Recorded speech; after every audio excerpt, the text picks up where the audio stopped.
akan jalan di jalur yang benar-benar kebuka lah. Kalau melipir ya paling radius dari jalur utama ya paling maksimal 100 meter. Terus misalnya melipir ya paling di radius 100 meter persegi terus dicari misalnya. Tapi memang benar-benar nggak ada sih sampai sekarang. Nah, gimana lagi lah.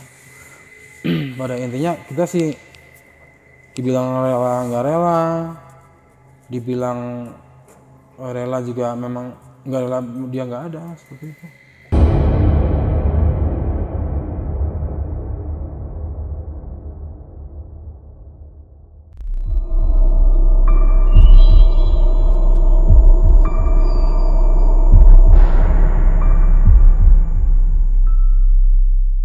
Assalamualaikum warahmatullahi wabarakatuh. Jumpa lagi. Lagi-lagi berjumpa dengan saya, Ale, host Jejak Backpacker. Dalam obrolan misteri Jejak Backpacker kali ini, saya menghadirkan seorang narasumber yang pernah mengalami kejadian mistis beberapa tahun silam. Tapi sebelum narasumber bercerita lebih panjang lebar lagi, jangan lupa untuk selalu support channel Jejak Backpacker.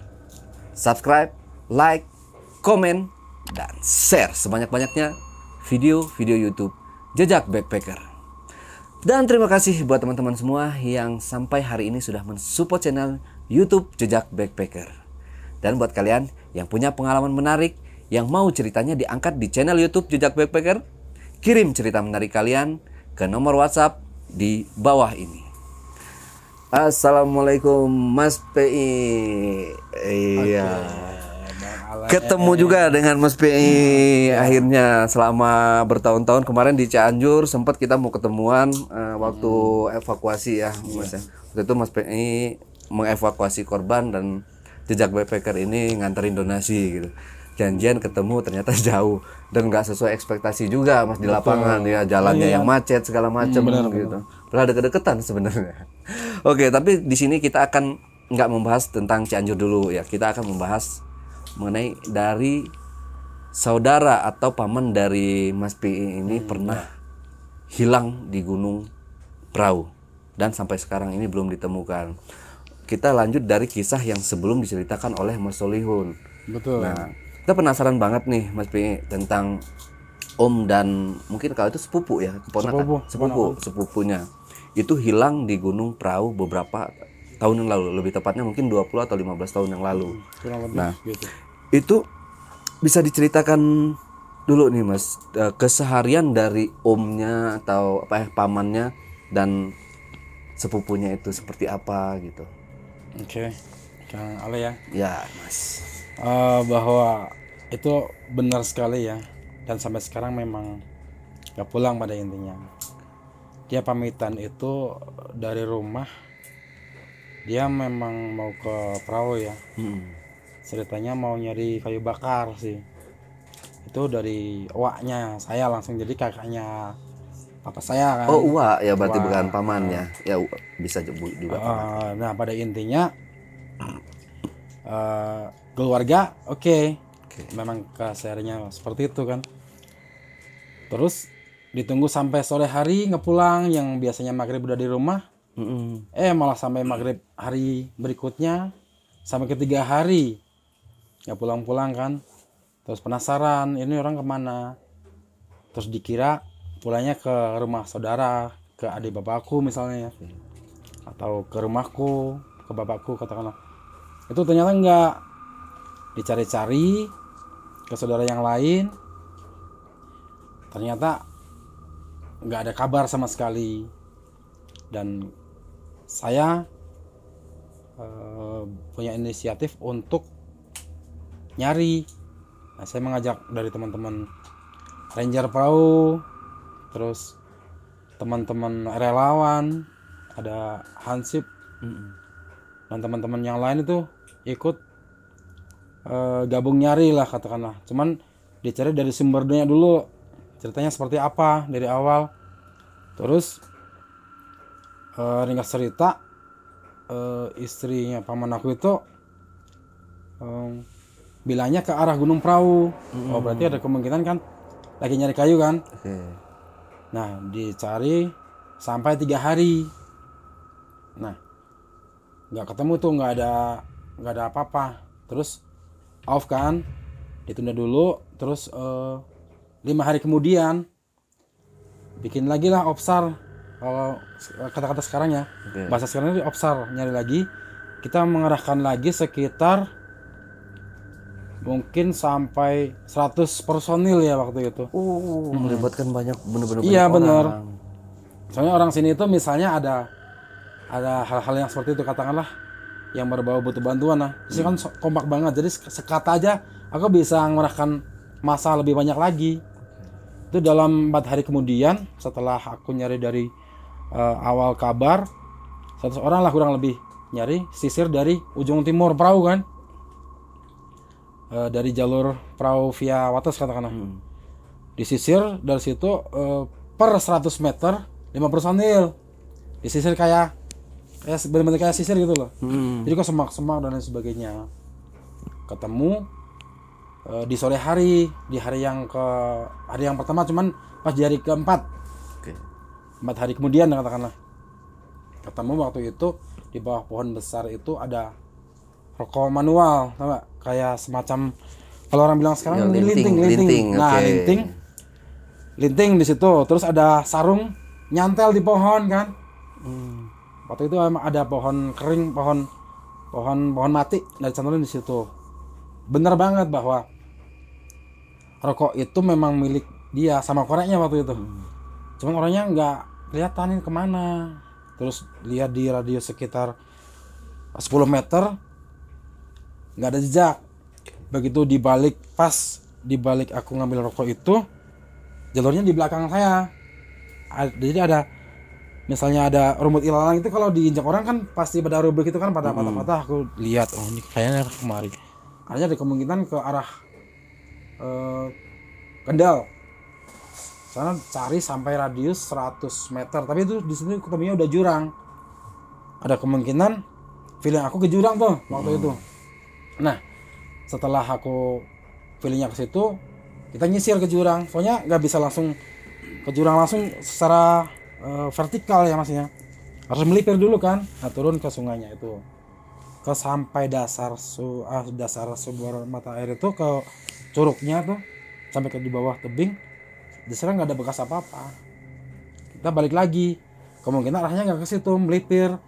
Radius 100 meter nih persegi. Dihitung lah katakan, disisir setiap 5 meter 5 personil. Disisir ke arah barat, nggak ketemu.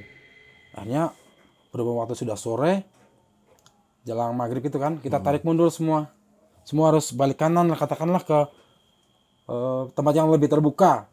Tempatnya kan kalau saat ini tempatnya di Sunrise Camp. Kita kumpul di situ, kita istirahat di sana, ngobrol-ngobrol, briefing, evaluasi soal tadi pas kita nyari bareng, ngobrol sebentar, makan-makan langsung turun balik ke rumah. Nah, besok harinya jam 7 tepat pagi sisir lagi ke arah itu sampai ke 200, 300, 500 meter persegi, nggak ketemu apa-apa. Padahal seperti itu. Kami hampir putus asa ya waktu itu. Dikerahkan yang 100 personil itu sekitar sampai 1 minggu ke depannya. Pencariannya itu ya. Terus benar-benar nggak ada apa-apa. Ya udah, aku ngobrol lagi sama keluarga kan, sama bapak aku sendiri. Gimana ini Pak? Bahwa kami mengarahkan sekian personil sampai jam sekian, sampai hari ini, berhari-hari kan kita kan nggak ketemu. Nah, bapak kan bingung kan, dia gimana caranya nanti ngobrol sama pihak keluarga, khususnya anak-anaknya sama adiknya bapakku juga, gimana caranya ngiklasin kan, ini seperti itu. Aduh, gimana ya, bingung juga, mau ngobrol juga nggak kesampean. Akhirnya belum ngobrol nih sama adik-adik bapak aku, sama Ragil kan, sama anak-anaknya juga. Bingung, masih was-was gitu. Terus aku punya inisiatif lagi, nyari lagi lah gimana caranya. Pokoknya sampai aku bener-bener bosan banget lah nyari. Nah, waktu itu ketambahan lagi personil, kurang lebih sekitar 400 personil tuh. Waduh. Iya, soalnya di sini kalau berbicara hal seperti itu memang kompak Kang. Jadi mereka benar-benar saling support lah, katakanlah kayak gotong royong lah kan misalnya. Sini orang paling suka hal-hal seperti itu. Sampai mengerahkan sekitar 400 personil, itu termasuk teman-temanku yang ada di luar sana. Jadi wilayah Gunung Prau yang bagian paling ujung barat sama timur udah saya kerahkan semuanya. Terus berjalan sampai kurang lebih 2 bulan tetap nggak ketemu. Akhirnya bapakku bisa berbicara sama pihak keluarga, anak-anaknya sama adiknya bapakku. Ya udah, jelasin aja seperti itu. Ya udah, lega banget kan. Terus suatu hari pas mungkin waktu itu mungkin seminggu kemudian ya. Cuman orang sini tetap aja pada nyari kayu di gunung.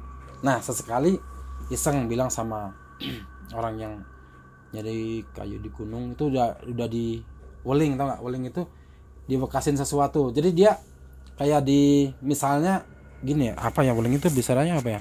Weling itu kayak aku nitip misalnya nanti ketemu jejak atau pakaian atau sendal atau yang dia dipakai ada di jalur, nanti segera bilang. Itu apa namanya? Berarti kayak tandain apa? Ya, maksudnya pokoknya nanti bilang misalnya nanti ada tanda-tanda, bilang ke keluarga gitu kan. Oh Nah, ya, seperti itu. dipesan gitu ya. Dipesenin lah, intinya dipesenin. Terus banyak tuh, makin banyak orang pada nyari kayu, sekalian iseng lihat sekeliling, barangkali di sini, barangkali di sini.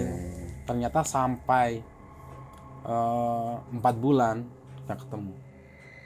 Sampai hari ini Nggak ketemu sama sekali. Ya akhirnya kita ikhlas aja sih. Terus berjalan waktu ya maksudnya.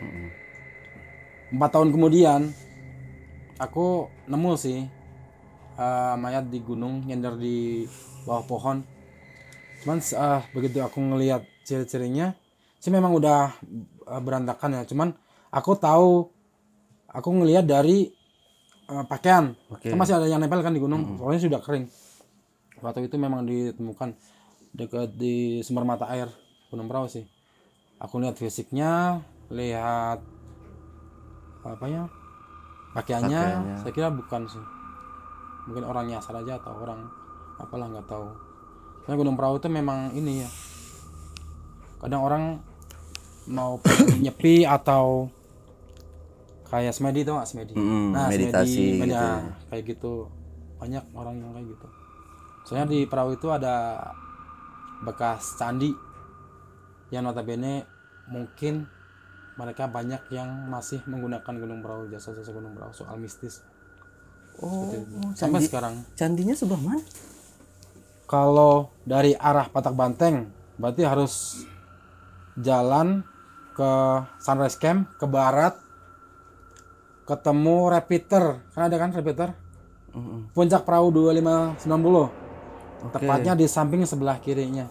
Persis di sana ada candi. Di sana juga kadang ada orang berziarah. Sampai sekarang masih ada. Nah, itu tepatnya di antara jalur via Patak Banteng, Dieng. Nah, itu tengah-tengahnya. Cuman di dekat di puncak 2590. Itu wajahnya udah hancur. Cuman aku fisiknya hafal banget kalau aku itu kan tinggi dan besar fisiknya kan. Tapi aku ngeliat jelas gitu dari rambutnya, dari kukunya, dari pakaiannya, sama sekali ini bukan. Akhirnya warga inisiatif untuk mengubur kan, soalnya benar-benar nggak jelas. Oh, dikubur di tempat? Di tempat, di bawah pohon tempatnya. Sering dapat korban itu di perahu yang nggak jelas kayak gitu. Kayak yang belum lama nih, yang kemarin teman-teman Pam Simas itu ceritanya mau nyari sumber mata air tertinggi di perahu ya. Dalam perjalanan itu mereka nemu itu bangkai orang. Padahal dia niatnya nyari sumber mata air, tapi di tengah jalur dia nemu akhirnya dia off, fokus ke siapa ini si korban gitu. Ternyata dia tanpa sehelai kain yang melekat di badan. Ada kemungkinan dia juga orang-orang kayak gitu, orang meditasi lah dan lain sebagainya. Mungkin dia kedinginan, soalnya dia sendiri, bener-bener sendiri. Dan itu belum lama kok, baru sekitar 4 tahun. 4 tahun lalu lah mungkin. Oh iya, 4 tahun yang diceritain sama Mas Solihun tadi ya. Bener. Itu kan dievakuasi kemari. Itu berhubung di zonanya wilayah Kendal. Akhirnya kami evakuasi bawa ke sini, terus diserahkan ke pihak kepolisian sana dan dibawa ke sana. Seperti itu. Serem lah berbicara soal barang yang aneh-aneh di perahu itu. Apalagi tadi yang diceritakan sama Kang Soli kalau nggak salah, berbicara masalah lampor ya. Ya. Nah, itu kami masih percaya ya hal-hal seperti itu. Walaupun kami sudah dikasih katakanlah sesuatu sangu, katakanlah sangu itu kayak semacam modal biar itu berupa benda yang biar tidak menolak lah, katakanlah menolak lampor tersebut. Itu di sini masih orang masih pada percaya. Oke. Selanjutnya ini kan katanya kan ada dari 2 orang ya. Yang pertama uaknya yang hilang sampai saat ini masih belum diketemukan. Dan selanjutnya menyusul beberapa tahun kemudian adalah keponakan sepupu dari Mas saya Pi sendiri ini. ya. Jadi hitungannya satu darah antara uak saya sama sepupu gitu, satu darah. Oke. Ini sepupunya ini niat mencari atau sama nih kejadiannya mencari kayu bakar juga? Enggak, dia iseng aja main. Cuman dikala Gunung Brau itu memang benar-benar belum ramai ya. Soalnya memang udah dari 15 sampai 20 tahun yang lalu soalnya. Benar-benar masih belantara hutan Gunung Brau itu. Oke. Sama enggak sama sih. Kalau aku itu memang nyari kayu, kalau sepupu aku main. Mungkin waktu itu nyari burung kayak atau nyari ucen itu dulu sangat digemari. Ucen itu kayak semacam stroberi gunung. Oh iya. Itu kan itu kalau dimakan terus sama ditabur gula terus masukin ke bambu ditumbuk itu kan enak banget. Dulu wah pokoknya gemar banget waktu itu kalau hal seperti itu. Kan di sini kan susah lagi nyari barang-barang yang kayak gitu, kayak buah-buahan yang segar kita ngeliat hanya di TV doang kan. Atau di majalah-majalah. Ya mencoba tuh ke gunung nyari kan. Tapi sih memang banyak di perahu. Nah mungkin iseng nyari itu mungkin ya. Orang sini dibilang nyari buah kayak gitu terus dirojoh. Rojoh itu buat tumbuk itu maksudnya. Itu nyari bambu, dipotong separuh sama apa namanya? Rojohan itu biasanya bambu kecil lebih padat. Dimasukin campur gula dimakan. Mungkin dia seperti itu feeling aku sih. Soalnya itu memang waktu itu memang lagi gemar-gemarnya, lagi viral lah katakanlah hal-hal seperti itu. Nah, kalau itu proses pencariannya nggak begitu mengerahkan banyak personil kayak Wasaya ya. Hanya apa aku bilang, sepele sih enggak pada intinya namanya orang ya. Kemungkinan feelingnya aku tetap ke Gunung Brau juga. Itu dicari sampai 2 bulan kurang lebih. Sama aku dibantu, disupport sama warga sekitar ya. Aku bangga makanya jadi orang lokal sini, aku sangat bangga sekali. Soalnya banyak saudara, banyak teman juga. Saling support, yang tadinya nggak kenal jadi kenal. Terus mereka nggak pandang aku itu siapa. Makanya aku sangat cinta banget sama orang-orang khususnya Batak Banteng ini ya, yang dekat-dekat Gunung Brau memang sudah sangat banyak membantu keluarga kami itu seperti itu. Nah, nyari sampai 4 bulan waktu itu. Cari kabar dan lain sebagainya. Soalnya memang belum semodern sekarang kan. Sekarang nyari orang cukup pakai HP ya, pakai nomor yang penting ada nomornya gampang.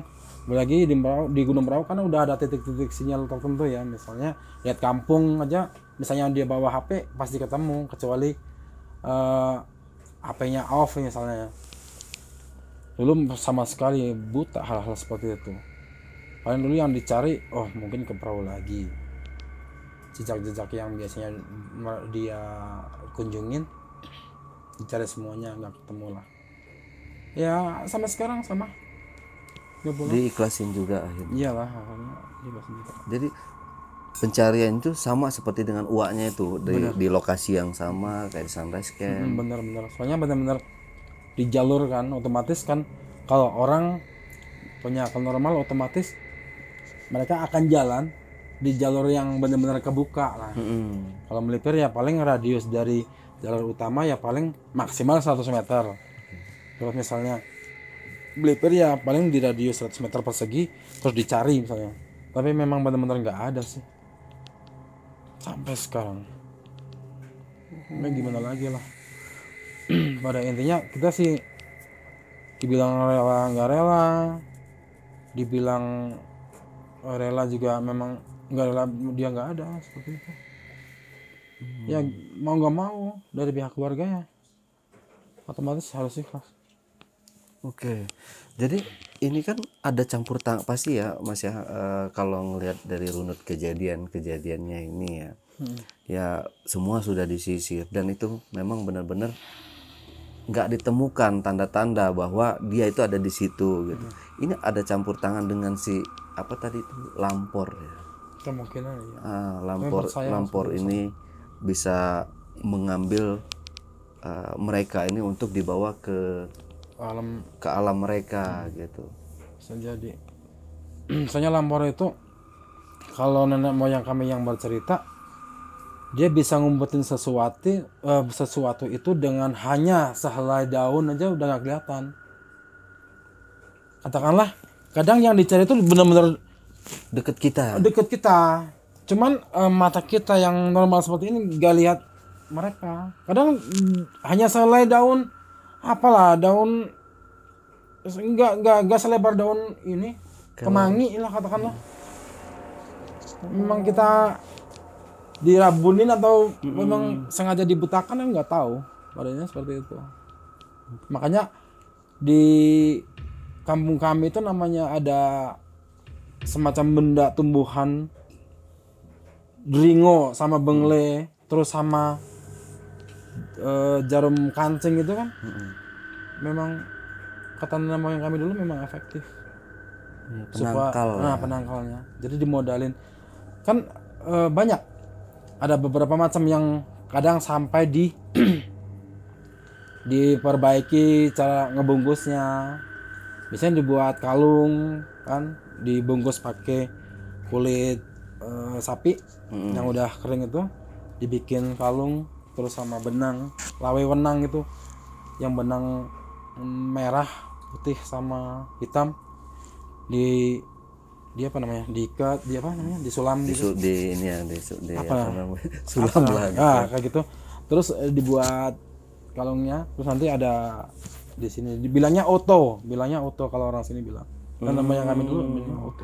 Ya tradisi ya. Sebenarnya nggak di sini aja sih, kalau saya dengar memang di daerah-daerah lain pun, di daerah saya pun juga masih dulu itu masih menggunakan yang kayak gitu, kayak bangle segala macam, terus ada karung kecil diisinya tuh ada beras segala macam, tete bengek kayak gitu.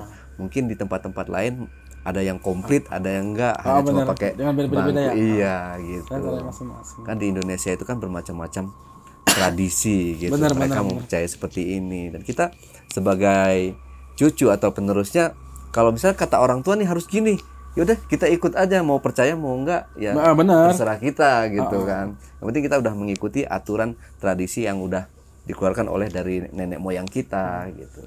Di sini sangat kental Kang kalau hal-hal seperti itu. Jadi di era modern seperti ini pun masih banyak yang melakukan hal-hal seperti itu. Jadi mereka percaya dengan ada hal tersebut. Itu sih warisannya. Ya warisan budaya lah. Cuman kadang terbukti dengan baik itu, bener banget gitu. Anehnya di situ, walaupun nggak bisa dicerna lah, kalau akal aku nggak ke sana. Cuman ada mau yang ngasih itu memang terbukti, ya kami harus ikut.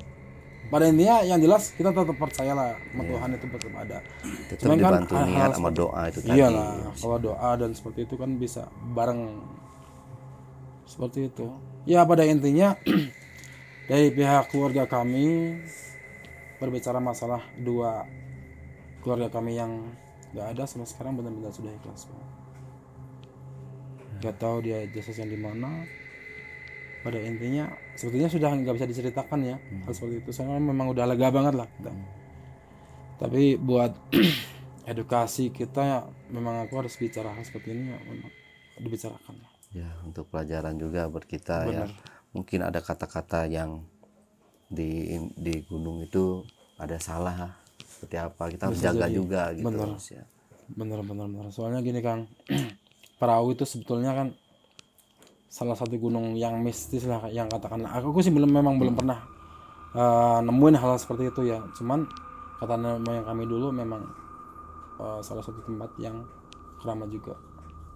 Makanya tidak boleh sembarangan Gunung Perahu. Asal gini, pokoknya naik gunung itu pada intinya, khususnya Gunung Perahu nih, setahu saya, soalnya aku jadi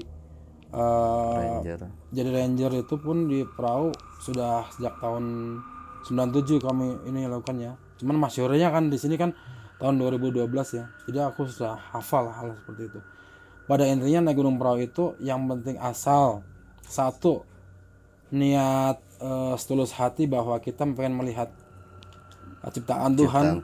Jadi puncak gunung perahu itu semewah apa buat kesadaran diri sendiri kita. Nah itu asal ada doa baik, yang ada niat baik seperti itu, saya kira nggak bakal ada apa-apa. Soalnya kayak aku yang katanya dibilang, oh Kang, Gunung Perahu itu sangat ini loh, serem banget loh, bla bla bla bla misalnya. Aku belum pernah lihat apapun sama sekali yang berhubungan dengan katakanlah yang nggak jelas lah, kata setan dan sebagainya, yang katanya orang belum pernah lihat pocong atau kesurupan dan sebagainya, belum pernah sama sekali. Berkali, mungkin sampai ribuan kali aku dari kecil naik gunung, sama sekali sampai sekarang alhamdulillah semoga nggak ada. Tapi menangan yang kesurupan udah sering lah, namanya ranger kan tanggung jawab kan. Iya benar. Sering banget. Kadang ya aneh-aneh sih orang kena kesurupan itu aneh-aneh banget. Cuman rata-rata itu pengen pulang ke sumber mata air di atas pos 2. Itu serius. Rata-rata pengen. Dia sampai ngomong-ngomong itu kan. Lihat, tapi dia nggak bicara. Tapi pakai tangan. Dia pengen pulang ke sana, seperti itu. Nah, yang dimaksud itu. Makanya tadi aku cerita soal yang mayat yang nyender di pohon di dekat sumber mata air pos 2 kan. Itu ada dekat mata air. Mungkin itu. Berarti induk dari semuanya itu kejadian-kejadian ini mungkin ada di situ. Kemungkinan iya. Soalnya sampai sekarang juga di atas itu jarang sih orang sana. Sumber mata air memang deras banget ya. Bahkan sampai musim kemarau kemarin sampai 7 bulan pun nggak bakal habis diminum orang sekampung Batak-Batak ini. Oh, tapi ini emang kalau sekarang ini pendaki-pendaki ngambil airnya dari situ atau gimana? Enggak, jauh. Oh, jauh ya? Nah, pendaki memang saya sarankan ya bawa air ya. Bawa air dari bawah itu biar kenapa? Biar mereka tahu pendaki itu seperti ini harusnya. Soalnya memang di gunung benar-benar nggak ada apa-apa ya, selain tempat sama keindahan itu benar-benar nggak ada apa-apa. Misalnya kebutuhan mereka ya berarti mereka harus bawa dari bawah seperti itu. Tapi kalau kayak sumber mata air khususnya yang itu ya, soalnya memang menurut aku sih membahayakan kalau orang lain tahu selain orang lokal ya. Jadi tidak disarankan ke sana. Makanya tidak ada arah plang yang menunjukkan bahwa di sana ada sumber mata air itu memang. Oh iya. Seperti itu. Ya, jadi hanya orang-orang lokal aja lah yang paham. Orang lokal pun misalnya yang ke sana juga orang yang benar-benar sudah tahu seluk-beluk sana. Kalau orang-orang lokal yang katakanlah yang baru tahu, tidak disarankan untuk berkunjung ke sana. Tapi sih jauh dari zona jalur pos 2 itu jauh lah, masih sekitar 2 kilo lebih. Berarti memang benar-benar itu jauh dari jalur Mas ya. Jauh banget lah, sekitar kurang ya 2 kilo lebih lah. Oh 2 kilo lebih. Benar, jadi memang disamarkan. Dan kami nge-briefing biasanya di start point di base camp pun kita tidak membicarakan soal hal tersebut. Jadi benar-benar biar lebih matang lagi pengunjung dalam pendaki itu benar-benar persiapan bahwa di Gunung Perahu benar-benar nggak ada sumber mata air. Jadi mereka dipersiapkan lebih full lagi dari bawah. Seperti itu. Jadi aman. Iya benar. Jadi mereka juga ya harus usaha sendiri kalau mau air ya, maksudnya Iyalah, harus bawa pasti. dari bawah. Gitu. Bener Kang Le. Karena itu mungkin sekarang dijadikan sumber mata air warga ya. Ah, Oh iya, kalau misalkan dikasih tahu buat pendaki-pendaki kayak misalkan di Gunung Gede Mas ya, ya. itu ada sumber mata air kan kalau lagi hujan deras itu banyak tokai di pinggir-pinggirannya Nah, itu kan waduh kurang keren pemandangannya. Jadi, iya pemandangannya kurang keren. bener. Jadi menurut Mas P ini orang-orang yang seperti itu ya gimana sih Mas? Kok bisa-bisaan itu tuh buat minum kita, buat masak segala macam keperluan kita, keperluan pendaki-pendaki lain Iya, juga. Kang. Kok bisa-bisaan dia berak di sebelahnya itu? Atau ada juga di ini seperti yang video yang mungkin yang viral lah anak-anak pendaki mungkin pada tahu kan ya. Itu viral video ada tokai di dekat kalinya itu. Jadi yang keren ya pada intinya seperti itu. Ya, Iya, itu, sayang banget gitu. ya pada intinya kami juga ada niatan ke situ sih. Toh seandainya nanti ditunjukin terus ada arah plang. Oh ini loh ke jalur sumber mata air, mungkin ya juga tercemar lah. Betul. Kasihan yang di bawah. Betul. Tapi sih memang Jangan sampai ya untung di jalur Patak Banteng yang sebelah pos 2 hampir 2 kilo kurang lebih sekitar 2 kilo itu tempatnya memang serem sih kan. Oh. Jadi ada kayak pohon bambu terus semak-semak belukar itu yang sampai ngegulung-gulung kan. Kalau orang ke sana sendiri ya bertiga aja mungkin pasti takut ke sana. Soalnya tempatnya kan kayak di alur gitu kan, terus lubang besar. Dan di sana hampir orang jarang ngejamak sana kecuali orang bener-bener misalnya pas pipa ngairin pipanya yang putus atau kesumbat apa baru orang ke sana. Itu pun biasanya bareng-bareng. Gak cuma 1-2 orang. Serem. Oh, kalau berdua ya ada ini juga ya. Nanti ketemu lampor bahaya ke situ, zonanya kan situ. Seremnya di situ. Makanya benar-benar jangan maksudnya di silent lah katakanlah seperti itu. Tidak boleh dipublikasikan. Soalnya sumber mata air kan kalau nenek moyang kami dulu bilang tempat sakral. Modal buat bersuci juga iya. Modal buat kehidupan, buat minum juga iya. Jadi benar-benar harus steril banget. Benar. Kecuali air tersebut. Apalagi sekarang kan banyak orang-orang pendaki juga, ya itu tadi ngasal lah mereka, tidak tahu aturan adat istiadat di tempat itu kayak gimana gitu kan. Ya mungkin mereka kurang lah katakanlah, kurang edukasi juga ya. Betul. Terus seharusnya sih kayak gini ya. Jadi pengunjung para pendaki itu pastikan nanya segala sesuatu tentang minimal ke perahu itu harus gimana sih. Kita dengan adab katakanlah dengan tata cara yang seperti apa sih. Gitu. Minimal dia nanya loh. Soalnya gini, setahu aku itu orang kampung aku khususnya Patak Banteng ya. Dia itu orangnya open.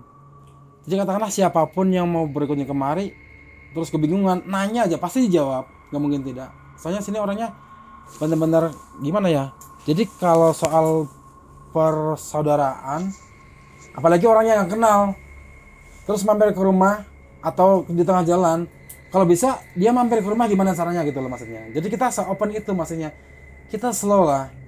Yuk, misalnya mereka butuh sesuatu yang katanya penting katakanlah dia mau berkunjung, misalnya nanya jalur nih misalnya. Nggak nanya, pasti nyasar itu pasti. Tapi kalau nanya, kita ceritakan dengan detail. Kadang justru malah suruh masuk ke rumah, suruh minum atau makan. Kadang juga dimodalin kok, mau sama ke gunung, bawa ini nih, kentang.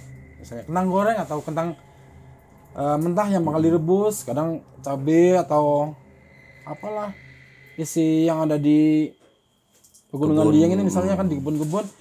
Kadang kubis dan lain sebagainya. Bisa kenyang itu nggak perlu belanja itu kalau asal bisa akal lah sama orang lokal. Asal bisa mengambil hati dari pastilah. Ini orang-orang sini. Lagian juga orang sini tuh menurut aku nyaman, enjoy. Maksudnya orangnya lebih seneng. Misalnya ada tamu datang dianggap saudara. Apalagi pernah makan di situ, waduh, itu nggak hilang.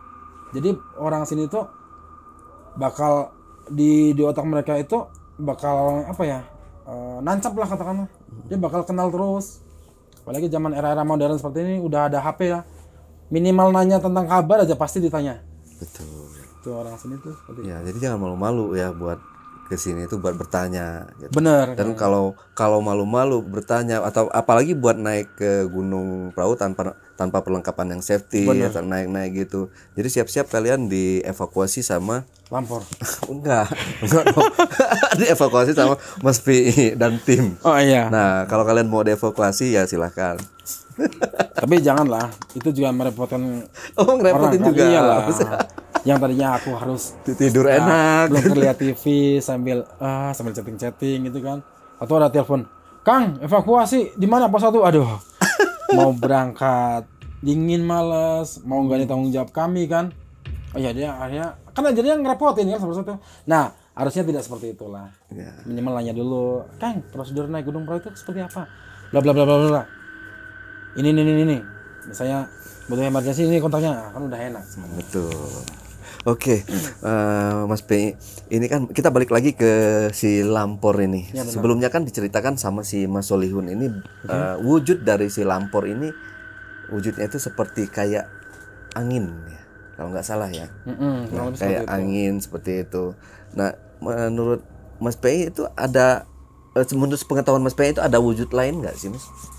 Lampor itu itu kuntilanak apa-apa kayak. Bukan sih, setahu aku nenek moyang kami dulu ceritakan, itu dongeng cerita nenek moyang kami dulu. Itu berupa angin, cuman wujud angin gumpal gitu. Tapi bukan kayak puting beliung. Pusaran kecil gitu ya. Bukan kayak angin puting beliung, bukan. Jadi gumpalan angin, cuman berwujud berdiri kayak gini, cuma ada ekor. Nah gitu. Kayak Casper ya. Mungkin kayak Casper ya kalau di ini ya, cuma nggak ada matanya. Kalau Casper kan ada matanya terus gundul kan botak. Itu enggak. Ini kayak samar-samar kasat mata aja. Intinya gumpalan gitu. Kalau nenek moyangku ceritanya seperti itu. Berarti ini tim SAR yang mencari ini nggak hanya dari tim SAR aja nih, Mas, ranger, semua warga, bahkan mungkin di orang pintar sekalipun, bisa orang-orang spiritual kayak kiai atau paranormal mungkin udah ada yang mencari juga gitu, Mas. Iyalah pasti. Cuman gini, namanya tingkatan ilmu ya. Katakanlah jin juga ada yang lebih juara kok ilmunya. Betul. Itu secara Al-Quran juga, secara kitab aku, keyakinan aku juga itu kan ada. Jadi harus, kalau memang dia katakanlah dia hanya sampai di level A, nanti yang atasnya harus level B supaya menang nih maksudnya. Jadi tumpang tindih kayak gitu. Misalnya dia yang udah kelas C nih misalnya, kita harus D bahkan sampai E langsung nggak tanggung-tanggung. Jadi dia nekan terus. Soalnya kan menurut keyakinan kami kan sesuai dari agama kami ya, kita jangan kalah sama mereka. Soalnya kita diciptakan lebih sempurna, Kang. Betul. Nah kita yakin aja, harus positive thinking. Kita harus menang ya, seperti itu. Lagian juga dia di alam kita juga numpang kan seperti itu. Gimana caranya harus dapat yang paling benar dengan cara yang baik, karena seperti itu. Betul banget. Oke, Mas P, terakhir Mas, mungkin ada yang mau disampaikan ke teman-teman di rumah, teman-teman pendaki yang khususnya mau mendaki ke Gunung Prau atau via Patak Banteng nih, gimana Mas? Silakan Mas, ini kameranya. Teman-teman, saya Kang BI yang tadi sudah dikenalan sama Kang Ale, saudaraku juga ini. Jadi saya titip pesan semua teman-teman yang berkunjung ke Prau, siapapun lah, baik itu perdana atau yang udah berkali-kali ke Prau, tetap aman kok, santai, tapi dengan cara niat yang tulus, bahwa ke Prau itu niat menikmati ciptaan Tuhan. Semewah apa sih alam bumi raya ini dilihat dari puncak Gunung Prau, intinya seperti itu. Tapi jangan lupa untuk safety first-nya, dimulai dari ujung kaki sampai ujung kepala harus diperhitungkan. Seandainya nanti misalnya belum punya, katakanlah belum nyicil, katakanlah, mohon maaf ya, jadi nanti bisa disediakan ada rental di base camp lengkap kok. Nah aja, yang penting nanti pada intinya minimal searching di Google, sekarang udah gampang ya. Di @Ranger Prau Instagramnya, atau bisa di nomor WhatsApp saya di bawah ini seperti itu. Oke, ya. Jadi buat teman-teman yang mau ke Gunung Prau atau mau memakai jasa dari Mas PI, Dengan senang hati kan. dengan senang hati akan diantar sampai puncak dan turun kembali ke bawah. Dan harus smile. Dan harus smile. Iya. Oke. Nah, Backpackers, itulah tadi Keren. obrolan misteri jejak backpacker bersama narasumber kita atau si Power Rangers. Mas Pi. Power Rangers apa Ranger saja, Mas? Ranger doang. Ranger aja ya. Pokoknya kadang lembek powernya. Jangan lupa untuk selalu support channel Jejak Backpacker, like, komen, dan share sebanyak-banyaknya video-video YouTube Jejak Backpacker. Wassalamualaikum warahmatullahi wabarakatuh. Mas Pi, terima kasih buat Sama-sama, Kang. waktunya. Oke. Dan terima kasih Ya, juga nih sukses kita terus udah ya. disediakan tempat sama Mas Pi ini di base camp Patak Banteng. Dengan senang hati, Kang. Ya. Santai. Sampai jumpa.